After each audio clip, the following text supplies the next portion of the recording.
Good morning and welcome back to Pro Tip Thursday. I'm head golf professional Matt Monacucco, and today I'm going to talk to you a little bit about regripping your own golf clubs. So I just had a client almost have their club slip out of their hands into the driving range because their grip was so old and worn. So what I'm going to actually show you how is just to regrip it on your own instead of paying someone else to do it. So here's a grip. You need a box cutter, double-sided grip tape, some grip solvent, lighter fluid, paint thinner works the same, a vise, or even a secondary person. So the first thing that you have to do is take your box cutter and actually slice that grip off, okay? Normally, you'll have a razor blade that has a hook on it that makes it just a little bit easier, but sometimes you just don't have all the tools at your disposal, so you just use what you got. But once you slice it all the way down, you just pull the grip right off. And actually what's amazing is there was very little tape under this grip. That shows you how old it was. So if you can kind of see how bad of wrap job that is, we actually have to take that off. Because if we put other tape on there, you're going to feel that when you put the grip on. So you're just going to slice it off really quick.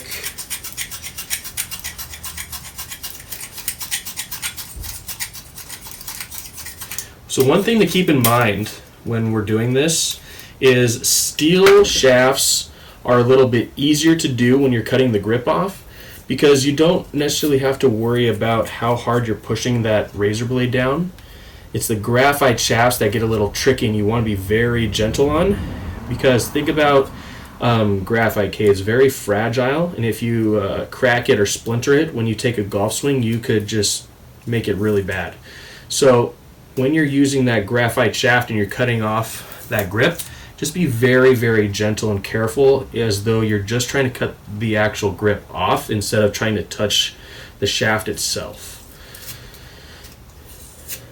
When you're going through grip selection, it's all about feel.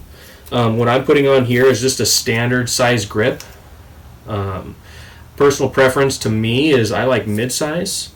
It's not necessarily proven, but I feel if I have a little bit bigger of a grip, it's going to take some of the risks out of my game, so I'm not going to draw it as much.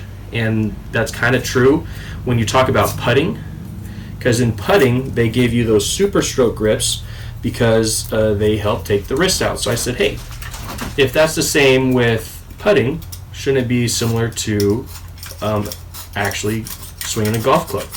So that's why I use a mid-size. But sometimes you just don't like that bigger size grip, so just do whatever feels most comfortable and whatever you like, okay? Almost done here. Now the double-sided grip tape comes in two sizes, a 1/2 inch and an inch. The reason that the bigger one is a little bit nicer is so that you only need to use one little piece. Instead of me, I'm going to have to actually swirl this around just so I have enough. Man, this stuff has been on here a while. Holy moly.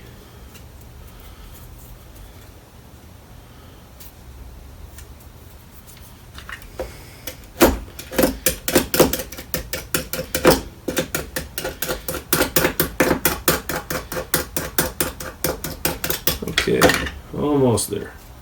Perfect. Okay, so now that we have the big part of the tape all gone, you put it in your vise. Now, you take your grip and you measure about how far you're going to need to tape up that shaft. Now, on your grips, there's always going to be these lines right here. You want to put those lines on the butt of the club, so when you put the tape all the way down to the bottom, you're not going to have tape showing, so it's a good measuring point.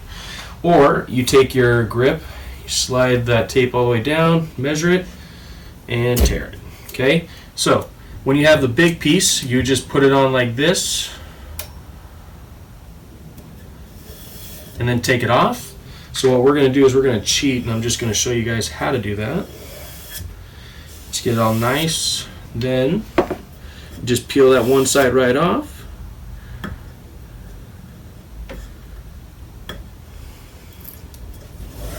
Just like that. We're going to do it actually one more time so we get it all the way around. So normally when you're going to use the smaller one, you're going to swivel it around like a candy cane so that you can get it all the way around. I'm trying not to overlap it. You wouldn't feel it, but it's just the fact that, hey, if there's a seam, there's that small chance that you're going to be able to feel it. So we're just not going to do it. Now the reason that I like to do my own regripping is I just think it's fun. You know, getting to understand the back end of the golf world, knowing how grips are put on, what it takes to do it. It's just really neat.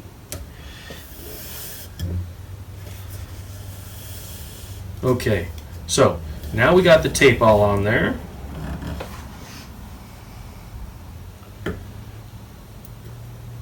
Perfect.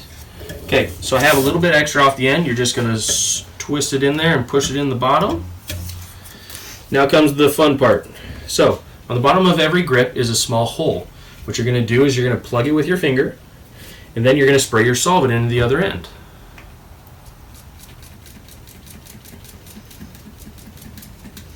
If my solvent spray bottle would like to work, which would be wonderful.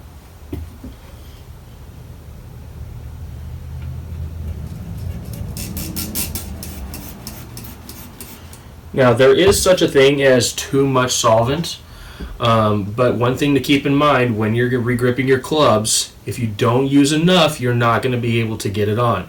Now I'm swishing it back and forth so that the entire inside of the grip gets wet. Now once it's done, take your finger off the big hole, get ready.